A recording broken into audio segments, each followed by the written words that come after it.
Desde o início de seu pontificado, Francisco deixou claro que não seria um papa de continuidade, mas um papa de reformas. Os seus primeiros discursos e gestos já indicavam que ele pretendia mudar as estruturas internas, os métodos administrativos e a forma como a Igreja interagia com o mundo. Mas nenhuma reforma acontece sem resistência. A Cúria Romana é o órgão administrativo central da Igreja Católica. O seu papel é auxiliar o Papa no governo da Igreja. Mas ao longo dos séculos, ela acumulou complexidade, influência política e, em alguns casos, corrupção. Francisco queria mudar essa realidade. Em 2022, após 9 anos de trabalho, ele publicou a Constituição Apostólica Praedicate Evangelium, reformando profundamente a Cúria.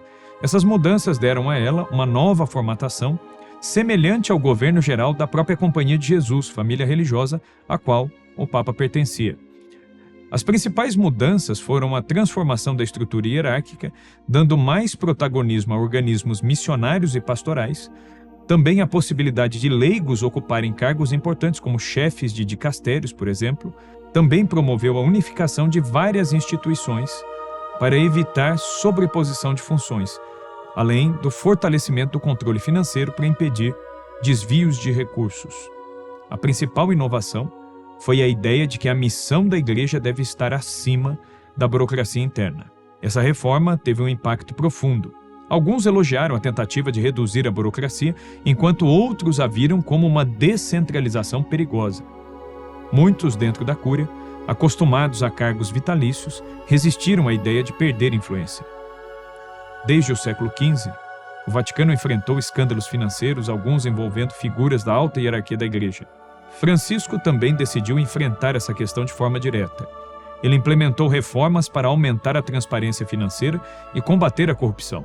Entre as ações tomadas estão a revisão e auditoria das contas do Vaticano, identificando movimentações suspeitas, inclusive chegando a contratar empresas externas para auditar o próprio Banco do Vaticano. A redução da autonomia do Banco do Vaticano, o IOR, que historicamente esteve envolvido em várias polêmicas, também foi ação de Francisco. Além disso, o Papa ainda implantou processos disciplinares contra cardeais e bispos envolvidos em escândalos financeiros. O caso mais simbólico foi do cardeal Angelo Becciu, que perdeu seus direitos cardinalícios após ser acusado de má gestão de fundos do Vaticano. Essa medida foi histórica, pois poucos papas antes de Francisco haviam punido altos membros da hierarquia dessa maneira. Os defensores dessas ações afirmam que Francisco foi corajoso em enfrentar a corrupção interna. Os seus críticos, no entanto, alegam que as suas decisões foram políticas, atingindo apenas certos grupos e não resolvendo o problema de maneira estrutural. Outro momento de grande tensão no pontificado de Francisco foi a publicação do motu próprio Traditionis Custodes, que restringiu severamente a celebração da missa tridentina. Francisco justificou a medida afirmando que a missa tridentina havia se tornado um foco de divisão dentro da Igreja, sendo usada por grupos que rejeitam o Concílio Vaticano II como um cavalo de batalha. A repercussão foi imediata.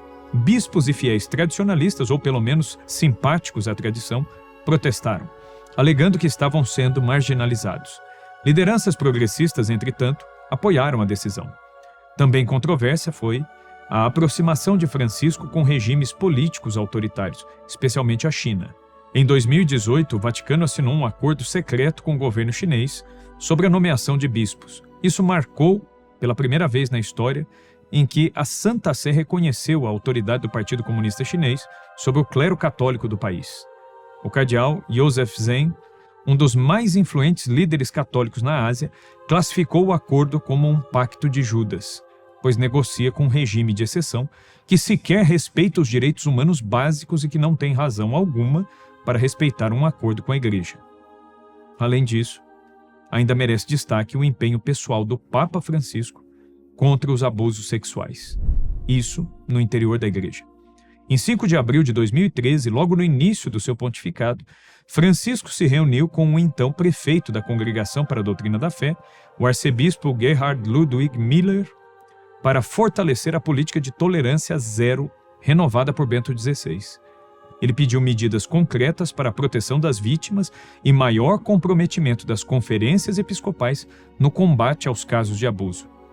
Seguindo essa diretriz, em 11 de julho de 2013, o Papa assinou um decreto, um motu próprio, que reformava a Comissão Pontifícia para a Proteção das Crianças, com o objetivo de torná-la mais autônoma e também efetiva na defesa das vítimas.